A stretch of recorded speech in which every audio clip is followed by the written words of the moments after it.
시청자 여러분, 뉴스룸을 시작하겠습니다. 이태원 참사로 모두가 슬픔에 빠진 가운데 이렇게 경북 봉화 아연광산에서 너무나 감사한 벨소리가 울려 퍼졌습니다. 지하 190m에 갇힌 채 생사를 알 수 없던 노동자 2명이 살아있다는 걸 알리는 벨소리였습니다. 갱도가 막힌 지 221시간, 9일 만에 기적처럼 걸어서 나왔는데요. 먼저 구조 당시 모습부터 조소희 기자가 보도합니다. 광산 노동자 2명이 지상으로 도착했다는 벨이 울리고 구조대원의 부축을 받아 밖으로 걸어 나옵니다. 지난달 26일 토사가 쏟아지면서 갱도에 갇힌 지 9일 만입니다. 동료와 구조대원들은 졸였던 가슴을 쓸어내렸습니다. 작업반장 60대 박모 씨와 보조작업자 50대 박모 씨는 수직 갱도 지하 190m에서 작업을 하다 고립됐습니다. 7, 80m 정도 떨어진 위치에서 작업을 했었습니다. 그런 토사가 밀려왔어도 그분들은 아마 그런 경험에 의해서 어떤 매뉴얼에 의해서 침착하게 행동해서 어떤 안전하게 대피해서 어떤 좋은 결과가 있었던 것 같습니다. 구조된 곳은 당시 작업 장소에서 30m 떨어진 원형 공간으로 100제곱미터 30평 정도로 사방에서 갱도들이 모이는 교차로였습니다. 큰 돌덩이로 막혀 있을 거라 예상됐던 지점이 흙더미여서 구조 작업에도 속도가 붙었습니다. 200시간이 넘는 긴 시간 동안 두 노동자는 서로를 의지해 버텨냈습니다. 대피 장소에서 어깨를 맞대서 이렇게 같이 체온을 유지하면서 이렇게 앉아 있었다 이런 얘기를 들었습니다. 안에 고립돼 있던 분들하고 그 달려간 직원이 부둥켜 안고 막 울고 있었습니다. 근데 의외로 상태가 상당히 좋은 걸 보고 이제 놀랐습니다. JTBC 조소입니다. 춥고 먹을 것 하나 없는 갱도 안에서 어떻게 221시간이나 버텼을까요? 인스턴트 커피를 밥 삼아 나눠 마시고 비닐로 천막을 치고 모닥불을 피우며 추위를 견뎠다고 합니다. 이어서 최은경 기자입니다. 불빛 하나 없는 갱도를 따라 들어가 보니 돌을 실어 나르는 광차가 눈에 띕니다. 조금 더 깊숙한 곳엔 사람 키 높이만한 비닐로 둘러쳐진 천막이 보입니다. 축축한 바닥을 피하기 위한 패널도 깔려 있습니다. 매몰 사고 이후 두 광산 노동자가 만든 공간입니다. 자, 저기 불을 켜고 있었어. 일로 와, 일로 좀 비춰. 자, 이렇게 달았어요.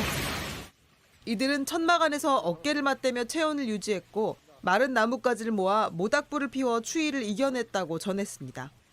다행히 공기가 잘 통하는 곳에 자리 잡아 질식사 위험을 피할 수 있었습니다. 무너진 데에서 가만히 있었던 것이 아니고 최적의 장소를 찾아서 그런 것들을 이렇게 비닐로 치고 아까처럼 자기들이 생존할 수 있도록 공간을 확보한 거로 보여지더라고요. 두 광산 노동자의 주식은 커피 믹스였습니다. 가지고 있던 산소 용접기로 물을 끓여 커피 믹스 30봉지를 타 밥 대신 나눠 먹었고 3일 만에 커피가 다 떨어지자 갱도에서 떨어지는 물을 마시며 버텼다고 합니다. 어려운 상황에서도 두 사람을 버티게 한 힘은 구조대원의 발파 작업 소리였습니다. 발파 소리가 들릴 때 우리를 구조하러 오는구나 하는 그런 기대감을 느꼈고 발파 소리가 들리지 않았을 때는 절망감도 느꼈다고 하는 게 요구조자분들의 소감입니다. 생환의 기적을 이뤄낸 두 사람은 병원에서 치료를 받고 있습니다. JTBC 최윤경입니다. 네, 이번엔 구조된 광산 노동자들이 입원해 있는 병원으로 가보겠습니다. 윤도열 기자가 안동병원에 나가 있습니다. 자, 윤 기자, 우선 구조된 노동자들 건강이 가장 걱정이 되는데요. 어제 병원에 도착했을 때 비교적 건강한 상태라고 했는데 검사 결과도 그렇게 나왔나요? 네, 오늘 오후 주치의가 내려와서 두 분 건강 상태에 대해서 말을 했습니다. 어제 도착했을 때는 체온도 낮고 근육통도 호소했습니다. 그런데 하루 만에 몸도 마음도 빠르게 회복했습니다. 혈액 검사를 해봐도 또 그냥 눈으로 봐도 열흘 동안 고립됐던 사람이 맞나 싶을 정도로 건강한 상태라고 합니다. 특별한 상처도 없었습니다. 회복도 빨라서 오늘 점심부터는 조금씩 죽을 먹기 시작했습니다. 하지만 며칠만 구조가 늦게 됐어도 큰일 날 상황이었다고 하는데요. 이 얘기는 직접 들어보겠습니다. 한 수일, 한 3, 4일만 더 늦었으면은 핵무근 유해증 현재 진행 속도를 봐서는 아마 생명을 갖다 유지하기가 쉽지 않은 상태가 됐지 않겠나 이렇게 저는 생각합니다. 주치의는 이런 회복 속도라면 며칠 안으로 퇴원할 수 있을 거라고 했습니다. 네, 정말 하마터면 큰일 날 뻔했는데 정말 다행입니다. 두 분이 서로 의지하며 버텨낸 덕분일 텐데요. 포기하고 싶은 순간도 있었다고요? 네, 두 노동자는 머리에 조명을 쓰고 들어갔습니다. 배터리를 아끼려고 필요할 때만 잠깐씩 켰다고 하는데요. 구조되는 당일 배터리가 다 돼서 전원이 들어오지 않자 절망감을 느꼈다고 했습니다. 포기할까 생각하는 순간 구조가 된 겁니다. 또 갱도한 이곳저곳을 다니며 탈출구를 찾았다고 하는데요. 괭이로 땅을 파기도 또 폭약으로 발파 작업도 여러 번 하면서 탈출을 시도했다고 전했습니다. 네, 구조된 60대 노동자가 시청자들께 좀 전하고 싶은 말이 있다고 들었는데 뭔가요? 네, 두 노동자는 밖으로 나온 뒤에야 이태원 참사 소식을 들었습니다. 두 노동자 중에 60대 반장 노동자의 얘기를 들어보겠습니다. 대형 또 참사가 또 일어나는 가운데 조금이나마 희망을 줄 수 있었다라는 이제 그런 얘기는 상원에 좀 하여튼 그 많은 분들한테도 하여튼 감사하다는 말씀 꼭 전해드리고 싶습니다. 네, 그리고 다시는 광산 사고도 또 대형 참사도 일어나지 않는 사회가 됐으면 좋겠다고 말했습니다. 네, 저희도 이렇게 모두가 슬픔에 빠진 상황에서 이런 소식을 전해드릴 수 있게 돼 정말 감사한 마음이었습니다. 잘 들었습니다. 윤두열 기자였습니다. 두 노동자가 땅속에 갇혀있는 동안 가족들은 갱도 옆 좁은 컨테이너에 머물며 하루하루를 버텼습니다. 그래도 살아있을 거란 희망을 버리지 않고 구조되기 8시간 전에도 아버지 무사히 살아나오셔서 단둘이 소주 한잔 하자는 편지를 땅속으로 내려보내기도 했는데요. 아들의 소원은 이제 기적처럼 이뤄지게 됐죠. 신혜원 기자입니다. 기적의 생還소식이 들려오기 꼭 8시간 전. 밑에서는 불고 추위 떠는데 꼭 이 기회가 나오고 우리가 금방 곧 구출해줄 거니까 그때까지 맞아 제발 좀. 갱도 옆 작은 컨테이너에서 열흘째 함께 사투를 벌여온 가족들은 애타는 마음을 편지에 담아 땅속으로 내려보냈습니다. 단둘이 소주 한잔 마셔본 적도 없는데 무사히 나오셔서 소주 한잔 꼭 아버지랑 하고 싶습니다. 아버지 사랑합니다. 꼭 살아서 나오세요. 신경 안정제를 먹으며 하루하루를 버티면서도 단 한순간도 살아있을 거란 희망을 버리지 않았습니다. 고립 221시간 만인 어젯밤 11시 3분. 구조대원들의 부축을 받긴 했지만 두 사람은 분명 스스로의 힘으로 고립됐던 갱도를 걸어 나왔습니다. 안에 고립돼 있던 분들하고 그 달려간 직원이 부둥켜 안고 막 울고 있었습니다. 그 이름을 막 부르시더라고요. 무슨 형 하면서. 8시간 전 땅 아래로 내려보낸 가족들의 염원이 하늘에 닿은 순간입니다. 먼 발치서 구조 작업을 지켜보던 가족들은 곧장 구급차를 따라 병원으로 향했습니다. 아버지는 아들의 이름을 또렷이 불렀습니다. 준철이 왔냐 그러시더라고요. 제 이름이 또 이제 아버지가 부르는 이름이 또 있거든요. 듣자마자 뭐라고 하셨어요? 저요? 저는 아버지를 크게 부르죠. 아버지 세상 난리 났어요. 아버지 유명인 되셨어요. 이렇게 얘기했습니다.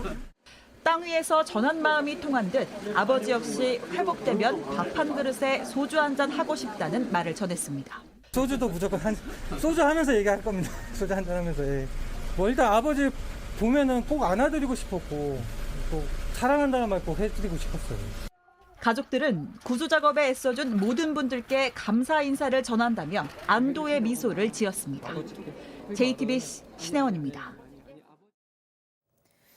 오늘은 이태원 참사 국가 애도 기간 마지막 날입니다. 하지만 오늘로 애도가 끝이 나는 건 아니겠죠. 시간을 딱 일주일 전으로 되돌릴 수만 있다면 하는 마음으로 오늘도 많은 분들이 이태원역 1번 출구를 찾고 있습니다. 현장에 나가 있는 취재기자 연결합니다. 자, 김재현 기자, 지금도 추모객들 발길이 계속 이어지고 있습니까? 네, 네, 제가 오늘 낮부터 이곳에 있었는데 저녁이 될수록 추모객들의 발길은 늘어나고 있습니다. 시민들은 하얀색 국화를 헌화하고 저마다 희생자들에게 전하는 인형과 과자, 술을 놓고 갔고요. 또 희생자들에게 전하는 글귀가 적힌 포스트잇도 벽과 바닥에 빽빽하게 붙여져 있습니다. 어린 학생부터 자녀를 데리고 온 부모, 고령의 어르신, 외국인뿐 아니라 오늘은 장례를 마치고 온 유가족분들도 일부 만나뵐 수 있었습니다. 이번 참사로 세상을 떠난 친구를 추모하고 싶었지만 여수에는 분향소가 없어 서울을 찾았다는 한 고등학생의 이야기를 직접 들어보시겠습니다. 다음 생에도 다시 만난다면 친구로 만나고 싶어요. 네. 이번 참사 희생자들이 대부분 20대 청년들이죠. 낮에는 청년들이 모여서 추모 집회를 열기도 했다고요. 네, 이번 참사의 희생자 상당수는 20대 청년들입니다. 17개 청년단체들은 오늘 이곳 이태원역에서 참사 추모 집회를 연 뒤 국화를 들고 용산 대통령실 인근까지 침묵 행진을 했습니다. 이태원 참사 최초 신고 시각인 저녁 6시 34분에 국가는 없었다며 정부 대응을 비판했습니다. 집회에 모인 인원 규모는 약 130명이지만 단체와 무관한 일반 시민들도 애도의 취지에 공감해서 행진에 합류하는 모습도 볼 수 있었습니다. 애도 기간은 끝나가지만 참사 현장과 가까운 녹사평 합동 분향소는 12일까지 운영되고요. 또 당초 내일까지 열겠다고 했던 원효로 유실물센터도 13일까지로 운영이 연장됐습니다. 지금까지 이태원역 추모 공간에서 JTBC 김재현입니다. 이태원 참사 당시 현장 총괄 책임자였던 용산 경찰서장이 현장에 늦게 도착한 이유가 드러났습니다. 참사 발생 15분 전 현장까지 걸어서 10분이면 갈 거리까지 와 놓고는 차를 타고 가겠다고 고집해서 차 안에서 1시간을 허비한 걸로 확인됐습니다. 도착했을 땐 이미 수십 명의 심장이 멎은 뒤였는데 그래놓고 일찍부터 현장 지휘를 했다고 허위 보고를 하기도 했습니다. 심수미 기자입니다. 행안부와 경찰은 이임재 전 용산경찰서장이 참사 당일 밤 10시 17분에 사고 현장에 도착해 현장을 지휘했다고 밝혔습니다. 참사 발생 첫 신고가 밤 10시 15분에 이루어졌는데 불과 2분 뒤에 도착했다는 겁니다. 그런데 경찰청 특별감찰팀 조사 결과 거짓말로 드러났습니다. 이 전 서장이 용산경찰서 근처에서 식사를 하며 이태원역 상황을 보고받은 건 오후 9시 30분경. 식당을 떠난 지 10여 분 만에 녹사평역 근처에 도착했습니다. 압사 사고 현장으로부터 불과 800m 떨어진 곳이지만 이 전 서장은 계속 관용차에 타고 있었습니다. 인근 도로를 돌며 차량으로 현장에 들어가려던 겁니다. 이렇게 1시간을 차에서 보내고 밤 11시경 이태원 파출소 근처에 내렸습니다. 5분 뒤 이태원 파출소 옥상에 올라 현장을 지휘했습니다. 하지만 옥상에선 참사 현장인 해밀턴 호텔 골목이 보이지 않습니다. 감찰팀은 이 전 서장이 차량에만 머물며 참사 보고를 늦게 하고 동선 관련 허위 보고를 한 경위 등도 조사하고 있습니다. JTBC 심소희입니다. 용산 경찰서장과 경찰 수뇌부가 현장 상황을 제대로 파악할 수 없었던 이유도 하나둘 밝혀지고 있습니다. 질서를 유지하기 위한 핵심 기능을 담당하는 경비과 정보과 경찰은 현장에 한 명도 없었고 기동대 투입도 제때 이루어지지 않았습니다. 계속해서 정종문 기자가 보도합니다. 이태원 참사 발생 전 현장엔 137명의 경찰이 있었습니다. 마약 단속에 나선 형사과 경찰이 50명으로 가장 많았고 불법 주정차 단속 등을 하는 교통경찰이 26명 배치됐습니다. 112 신고 등 현장 대응은 이태원 파출소 32명만이 전담했는데 경비과와 정보과 소속 경찰은 한 명도 없었습니다. 정보과는 주요 현장에서 상황을 파악하고 이를 상부와 다른 부서에 전파해 대응하는 핵심 부서입니다. 경비과와 협업해 현장 관리를 원활하게 하는 역할을 합니다. 헬로윈과 비슷한 여의도 불꽃축제 당시엔 영등포서에서 경비와 정보 인력을 각각 15명가량 배치한 것으로 알려졌습니다. 10만 명 운집이 예상되는 만큼 경찰 기동대 투입이 필요하다는 보고도 올라갔지만 김광호 서울경찰청장이 승인하지 않았던 점도 드러났습니다. 용산서의 건의를 받은 서울청 112 상황실이 추가 경력 배치를 보고했는데 대통령실 인근 및 광화문 집회 시위 때문에 어렵다는 서울청 경비과의 의견이 받아들여진 겁니다. JTBC 정종문입니다. 주최자가 없어서 행사를 관리할 법적 의무도 없었다. 이태원 참사 이후 정부와 경찰이 계속해서 내놓고 있는 주장이죠. 하지만 2014년 경찰이 직접 만든 매뉴얼엔 누가 어디서 열었는지 상관없이 관리 대상이라고 명시돼 있었습니다. 이 내용은 배양진 기자가 취재했습니다. 주최자가 없는 그런 인파에 의한 사고를 말씀하시는 것 같은데요. 그래서 그 부분에 대해서는 저희가 지침이나 매뉴얼이 이제 없는 상황입니다. 그래서 정부는 112 신고 부실 대응이 드러나기 전까지 주최자가 없는 행사는 책임질 곳이 없는 것처럼 주장했습니다. 시민 13만 명이 모였던 이태원에 대규모 경력을 투입하지 않은 이유로 사용했습니다. 대통령부터 경찰청장까지 사과한 뒤에도 달라지지 않았습니다. 계속 얘기하지만 이제 주최 측이 있고 이런 축제에 대한 인파 관리가 이제 자치경찰의 영역이고 법에 경찰 의무를 담지 않으면 책임도 없다는 주장입니다. 취재진이 2014년 개정된 경찰의 다중운집행사 안전관리 매뉴얼을 살펴봤습니다. 경찰의 관리 대상은 조직되지 않은 다수 군중이 모이는 행사라고 적었습니다. 그러면서 누가 어디서 열었는지 등과는 상관없다고 설명합니다. 이 매뉴얼은 거대 인파가 모이는 경우는 위험성이 높은 상황이라고 명확히 적었습니다. 구체적인 예방책도 있습니다. 인파가 쏠리지 않도록 안전 통로를 확보하라. 지하철, 버스, 무정차 통과로 인파 분산을 유도하라는 내용입니다. 위험이 예상되는 경우엔 지자체에 지역안전위원회를 열 걸 먼저 촉구하라고도 돼 있습니다. 이태원 참사 피해를 막기 위한 수단으로 언급되거나 제대로 작동하지 않아 비판받던 지점들입니다. JTBC 배양진입니다. 저희 JTBC는 지역 안전을 책임지는 지방자치단체가 어떻게 대응했는지도 집중 보도하고 있습니다. 앞서 전해드린 것처럼 경찰의 부실 대응이 계속 드러나고 있는데요. 저희가 취재해보니 서울시 역시 경찰에 대한 관리 책임이 있던 걸로 확인됐습니다. 시도지사도 많은 사람이 몰리는 행사를 경찰을 통해 관리할 수 있는 법이 지난해 시행됐기 때문인데요. 박지영 기자가 취재했습니다. 지난해 7월 개정된 경찰법이 시행되면서 지방자치단체에 시도지사 소속의 자치경찰위원회가 생겼습니다. 국가경찰위원회와 협업하는 곳으로 교통이나 경비, 생활안전과 같은 지역 밀착형 업무를 관리하는 곳입니다. 특히 이태원 참사 때처럼 많은 사람이 몰리는 이른바 다중운집 행사 관리와 112 신고 공동 대응을 담당합니다. 취재진이 어떤 일을 했는지 물어봤습니다. 주최자가 있는 행사에 한정해서 우리가 지휘를 하고 있었거든요. 행정안전부나 경찰 답변과 같습니다. 결국 참사가 발생한 10월 29일 전에 대규모 인파에 대한 예방책을 마련하지 않았던 겁니다. 현행법엔 주체가 있고 없고를 따지지 않습니다. 자치경찰은 필요하면 기동대 파견도 요청할 수 있었습니다. 하지만 행사 이전에 회의는 아예 열리지도 않았고 그 이태원 사고 관련해서는 언제 처음 보고 받으신? 언론 보고 긴급 소집을 했죠. 참사가 일어난 다음 날 오전 8시 15분 동안 화상회의를 열었습니다.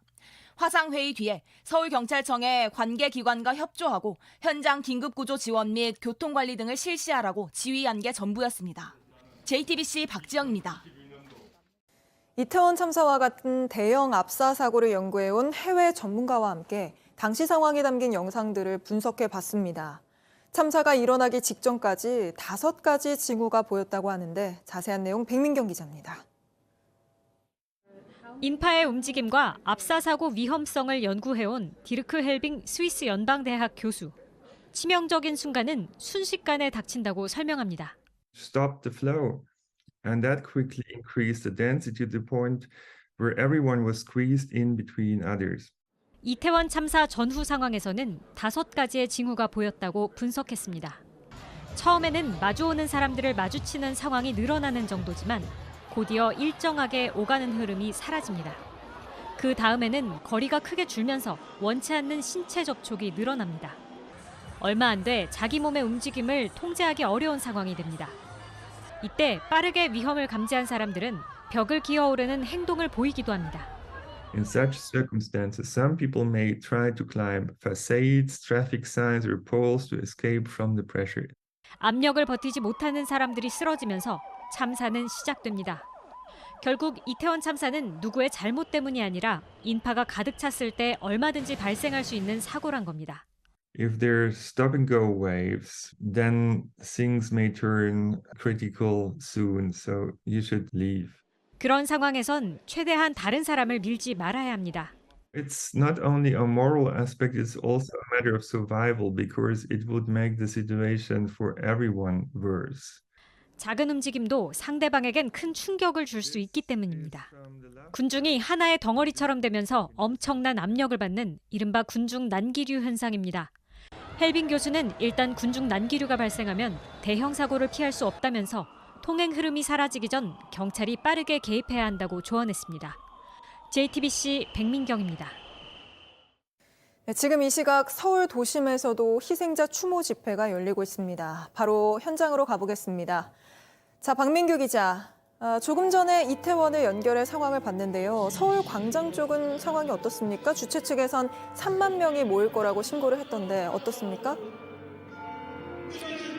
예, 이곳 추모 집회는 조금 전 오후 5시부터 이곳 시청역 앞 대로에서 숭례문까지 걸쳐 열리고 있습니다. 제 뒤로 보이는 저 무대에서 조금 더 가면 합동분향소가 설치되어 있는 서울광장입니다. 그런데 무대에서 이쪽까지 200m 정도는 참가자들로 발 디딜 틈이 없습니다. 지금도 참가자는 더 늘고 있어서 저희가 이곳에서 소식을 전해드리고 있습니다. 오늘 집회 이 검은색 근조 리본과 추모의 메시지가 눈에 띄는데요. 참가자들은 집회 시작 전 참사 희생자들에게 죄송하고 또 미안하다고 적었고 차분한 분위기 속 추모 공연과 추모사가 이어지고 있습니다. 참사 현장에서 이 구조대원들과 함께 심폐소생술에 나섰던 시민의 발언도 잠시 뒤 예정돼 있습니다. 네, 오늘 추모 행사긴 하지만 시민들이 이 참사 전후 정부의 대응 문제를 지적하며 위로와 또 분노를 함께 나타내고 있다면서요. 네, 이곳에 이 집회에 참가해서 촛불을 들고 있는 이 참가자들 정부 책임론의 목소리를 높이고 있습니다. 이게 나라냐? 정부가 책임지라. 또 퇴진이 추모다. 이런 문구를 들고 있는데요. 주된 요구는 참사 원인을 숨김없이 밝히고 책임을 물어야 한다는 겁니다. 그래야 제대로 된 추모가 가능하다는 겁니다. 참가자들 얘기 들어보시죠. 분명한 문제이고 정권에서 책임을 회피하다시피 하는 그런 모습을 지금처럼 아무런 대책이 없고 안전에 대해서 국민 안전에 대해서 신경을 쓰지 않는 이런 부분이 바뀌어야죠. 네, 일각에선 사람이 많이 모여 걱정된다는 목소리도 있었는데요. 실제 현장에서 보니 어떻습니까? 네, 주최 측도 그런 우려를 알고 있어서요. 자원봉사자를 곳곳에 배치해서 한쪽에 사람이 너무 몰리지 않도록 조치를 하고 있습니다. 차분하게 추모의 뜻을 모이겠다는 입장이고요. 당초 경찰이 8개 차로 가운데 3개 차로의 통행을 완전히 막고 이 통제선 안쪽으로만 집회를 하도록 했는데 지금은 이 모이는 사람들이 워낙 많다 보니까 통제하는 차로를 더 넓혀서 5개, 6개 정도 되는 차로는 지금 막고 집회 관리를 하고 있습니다. 또 인도에서는 지나는 시민들과 부딪히지 않도록 일방 통행을 유도하고 있습니다. 이런 관리가 10월 29일 그날 밤에도 이루어졌다면 하는 아쉬움이 남습니다. 오늘 추모 집회는 이곳뿐 아니라 부산과 대구, 광주, 또 제주, 전국 곳곳에서 열렸습니다. 지금까지 서울시청 앞 집회 현장에서 전해드렸습니다. 네, 이렇게 참사 책임을 묻는 시민들 목소리가 점점 거세지는 동시에 참사 현장에서 한 사람이라도 더 구하려 애쓴 119 구조대와 경찰을 응원하고 또 위로하는 목소리도 커지고 있습니다. 사고가 난 지 2분 만에 달려온 이태원 119 안전센터엔 오늘도 감사의 마음이 담긴 편지와 선물이 도착했습니다. 최승훈 기자입니다. 소방대원이 문 앞에 놓인 상자를 안으로 옮깁니다. 이태원 119 안전센터 앞에 누군가 음료수가 담긴 상자를 두고 간 겁니다. 상자 위에는 노고에 감사드린다는 글이 적혀 있습니다. 이태원 119 안전센터 문 앞에는 이름 모를 시민들이 보낸 응원 편지들이 붙어 있습니다. 그리고 안쪽으로 들어와 보시면요. 과자와 음료수 그리고 과일들이 잔뜩 쌓여 있습니다. 그리고 문 앞에는 시민들이 한 글자씩 눌러 쓴 손편지들도 붙어 있습니다. 한 시민은 우리말과 영어로 적은 다른 시민들의 감사 인사를 모아 건넸습니다. 이렇게 뭐 힘든 일을 잘 처리해 주셨고 힘내시라고 그러면서 주시고 가셨습니다. 제주도에서는 귤 상자가 도착했습니다. 지금 위에 분들은 자기들 서로 미루기만 하시지 그분들 진짜 그렇게 고생하셨던 거는 모르고 책임 전가만 하고 있는 게 너무 안타까워서. 근처에서 일한다는 시민은 과자와 함께 쪽지를 남겼습니다. 지난 참사에 몸도 마음도 무너지실까 염려된다며 불합리하고 열악한 상황에서 꼭 견디고 이겨내시길 바란다고 적었습니다. 현장에 출동한 이태원 안전센터 대원들은 모두 한 차례씩 심리 상담을 받았습니다. 저희 직원들도 다들 좀 패닉도 오고 많이 힘든 심정인데 그런 거 하나하나 신경 써주시니까 위로가 되더라고요. JTBC 최승훈입니다.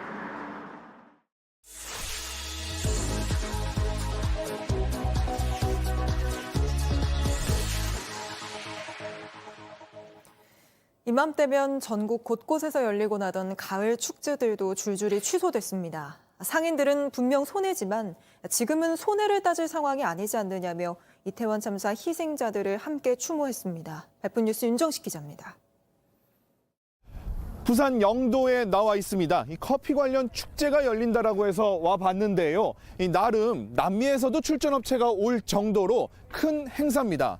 행사의 시작인 개막식이 오후 7시에 열린다라고 합니다. 저쪽인데 한번 가서 그때까지 기다려보겠습니다. 다양한 먹을거리와 볼거리에 한낮 행사장은 붐빕니다. 그렇게 시간은 흘러 땅거미가 내려앉습니다. 한쪽에선 짐을 싸고 물품도 정리합니다. 지금 시간이 저녁 7시, 그러니까 원래대로라면 바로 이 무대에서 개막식이 열려야 되는 때입니다. 그런데 전혀 지금 그런 분위기가 아니죠. 저기 관계자분이 계신데, 안녕하세요. 저 JTBC에서 나왔는데 원래 지금 개막식 열려야 되는데 지금 안 여나요? 네, 다 취소됐습니다. 그 뒤에 있는 공연은요? 공연도 취소됐습니다. 네, 지금 이 시국에 어떻게 이런 공연까지 다 하겠어요. 그래서 다 주최 측에서 취소하셨습니다. 그래서 지금 저 뒤에 있는 전광판에는 저런 메시지를 띄운 거군요. 네. 이태원 참사 추모 분위기에 발맞춰 사람이 한데 몰리는 걸 막겠다는 취지입니다. 실제 축제에서 사고는 한순간에 벌어집니다. 이태원 압사 사고 바로 하루 전인 지난달 29일 전북 익산의 한 축제장에선 사람들이 뒤엉켜 10여 명이 다쳤습니다. 보물찾기를 한다며 뭔가를 하늘로 뿌리자 그 위로 사람들이 몰린 겁니다. 일부는 병원으로 옮겨졌습니다. 경찰분들이 계속 밀지 마세요 말하고 있는 와중에도 이제 뒤에서 계속 밀더라고요. 그래서 저도 이제 앞으로 넘어져가지고 거기 6,000명이 모였는데 사고가 날 수밖에 없었어요. 결국 괴산 김장축제, 태안 사구축제 등은 아예 축제 자체가 취소됐고 오늘 열려던 부산 불꽃축제는 무기한 연기됐습니다. 생각지 못한 상황도 벌어집니다. 축제 일정이 갑자기 바뀌자 숙박업소에 취소 위약금 다툼이 벌어진 겁니다. 문제가 된 건 일부 민가 공유형 숙박업소로 부산 관내 호텔, 모텔 등 등록 숙박업소에서는 관광객들이 불편하게 겪게끔 시에서 적극적으로 대처하고 있습니다. 이 말이 맞는지 확인해봤습니다. 대다수 업소는 불꽃놀이를 잘 볼 수 있게 단장 후 평상시 주말보다 30에서 100%가량 더 비싼 요금을 내걸었는데 한 달 전 매진된 상태였습니다. 하지만 축제 취소 후 대부분 환불이 이루어졌습니다. 저희들 모든 객실들 지금은 다 환불 조치하고 있습니다. 그러면은 위약금도 없이요? 네, 위약금 없이 환불 조치하고 있습니다. 손해가 좀 크지 않으세요? 네, 저희들 매출 손실은 불가피한 상황이지만 지금은 그런 걸 따질 상황은 아니라고 저희들 판단하고 있습니다.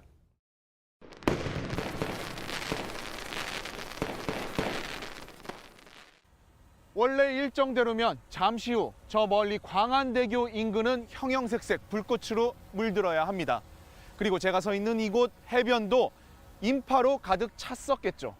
하지만 보시다시피 이렇게 차분한 모습입니다. 축제의 현장에서 생각지 못한 비극이 일어났습니다. 잡히려는 우연의 옷을 입고 나타나죠. 이런 참사가 나기까지 우린 무얼 놓치고 있었는지 지금은 우리 모두가 잠시 멈추고 되짚어볼 순간입니다. JTBC 윤정식입니다. 빵을 만들던 20대 노동자가 기계에 끼어 숨지면서 고용노동부의 집중 감독을 받던 SPC에서 황당한 일이 벌어졌습니다. 한 직원이 근로감독을 온 감독관 가방을 뒤져 계획서를 훔쳐 찍고는 사내 메신저로 공유한 겁니다. 직원 개인의 일탈이 아닌 회사가 관여한 거 아니냐는 의혹도 일고 있습니다. 김나은 기자입니다. 대전 고용노동청에서 SPC 삼립 세종공장에 산업안전 근로감독을 나간 건 지난 3일 오전입니다. JTBC 취재 결과 이날 오전 10시쯤 감독관들은 회의실에 서류 가방을 두고 현장 감독을 하러 나갔습니다. 그러자 직원 A씨가 감독관 가운데 한 명의 서류 가방을 뒤져 SPC그룹 계열사 기획감독 실시 계획서를 발견했습니다. 대전청의 감독 일정과 감독반 편성, 전체 감독 대상 사업장 목록이 적힌 서류입니다. 노동부는 A씨가 이 문서를 찍은 뒤 오전 11시 반쯤 상급자 3명에게 사내 메신저로 전파했다고 밝혔습니다. 대전청이 문서 유출을 알게 된 건 같은 날 오후 3시 50분쯤입니다. SPC 내부로부터 익명의 제보를 받은 겁니다. 노동부는 A씨를 공무집행 방해 혐의로 경찰에 신고했습니다. SPC 삼립 측도 황종현 대표이사 이름으로 사과문을 내고 해당 직원을 즉시 업무에서 배제했다고 했습니다. 하지만 노동부는 사진이 찍혀 사내로 퍼진 3시간여 동안 SPC가 공식적으로 아무런 조치를 하지 않았다고 밝혔습니다. 사실상 SPC 측이 직원의 행동을 묵인하거나 지시한 것 아니냐는 의혹이 불거졌습니다.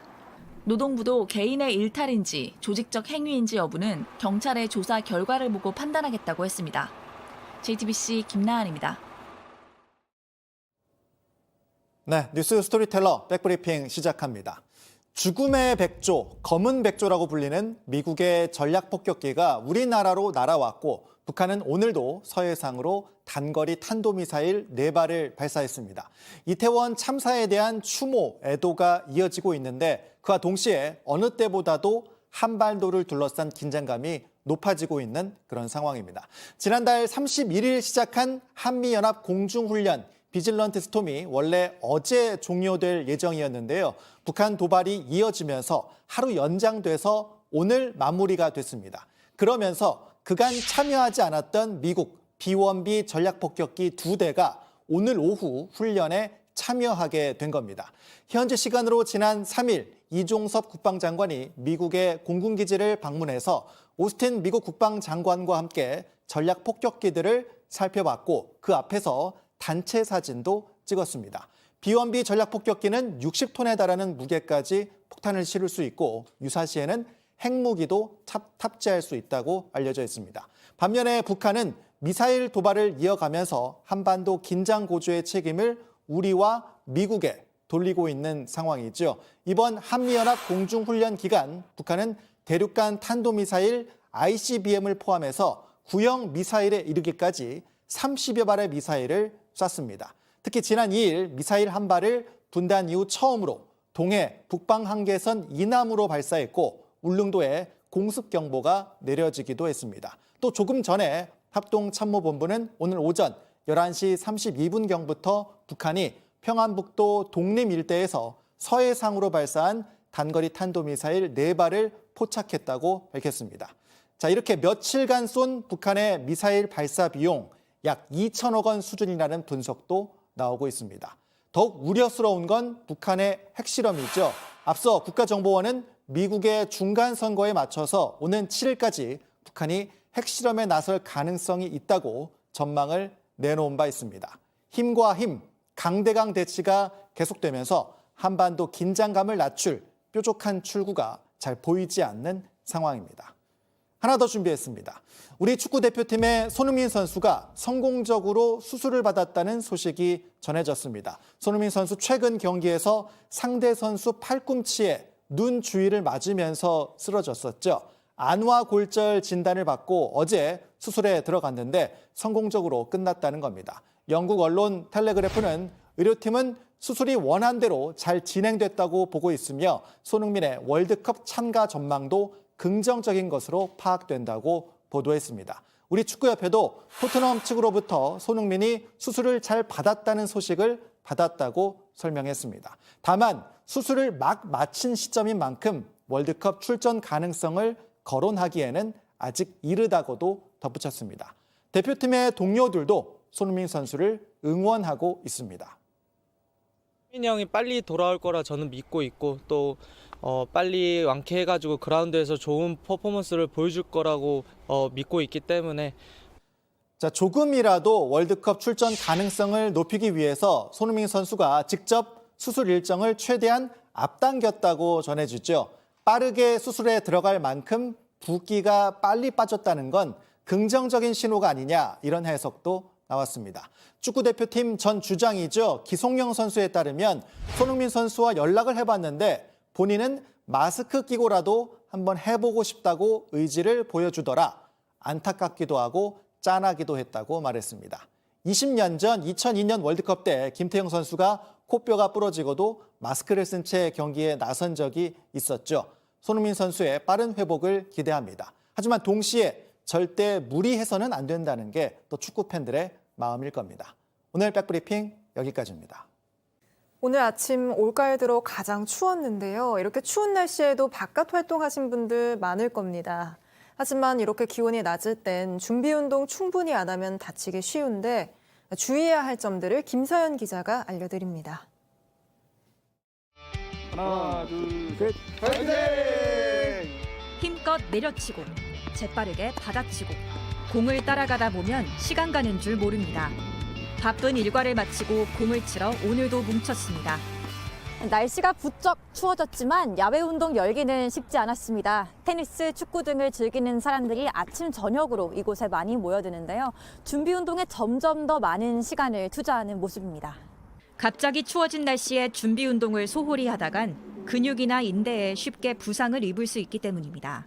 준비 운동 못하고 옷도 좀 얇게 입고 그렇게 추울 줄 몰랐거든요. 옆으로 빠지는 볼을 잡으려고 갑자기 숨어져 뛰어나가다가 거기서 탁 하면서 돌멩이에 맞은 것처럼. 특히 발목 인대와 종아리 근육이 손상돼 병원을 찾는 환자들이 늘었습니다. 인대나 근육들이 많이 움츠린 상태에서 갑작스러운 운동을 하게 되면 강한 힘을 받으면서 손상이 많이 됩니다. 젊고 건강한 나이에도 방심할 수 없습니다. 40% 이상의 환자는 10대와 20대가 많습니다. 건강하시다고 이렇게 웜업을 하지 않고 바로 운동해도 되겠지라고 생각하시면은 발목 염좌가 잘 생길 수 있고 관절과 근육에 무리가 되지 않는 운동을 하면서 색다른 보람을 찾기도 합니다. 걸어다니면서 길에 버려져 있는 쓰레기를 줍는 걸 이른바 줍깅이라고 합니다. 저도 같이 해보려고 서울 종로, 안국역 일대에 나왔는데요. 1시간 정도 돌고 나서 이 빈 봉지가 얼마나 채워졌는지 보여드리겠습니다. 1시간도 되지 않아 비었던 봉지가 쓰레기로 가득합니다. 일회용 플라스틱 컵, 담뱃갑, 종이 상자, 캔까지 한 손으로 들고 있기 무거울 정도로 꽉 찼습니다. 건강을 챙기면서 환경도 지킬 수 있어 시민들에게 인기입니다. 다 같이 참여하면 좀 더 힘이 나잖아요. 그래서 좀 오늘 되게 보람 있는 시간을 보냈던 것 같습니다. 때이른 반짝 추위는 내일 낮부터 점차 누그러집니다. 아침 기온도 2도에서 5도로 오늘보다 조금 높겠습니다. 낮과 밤의 기온차가 커지면서 감기 등 건강에 유의하셔야겠습니다. JTBC 김서연입니다. 뉴스룸 저희가 준비한 소식은 여기까지입니다. 오늘도 시청해주신 여러분 고맙습니다.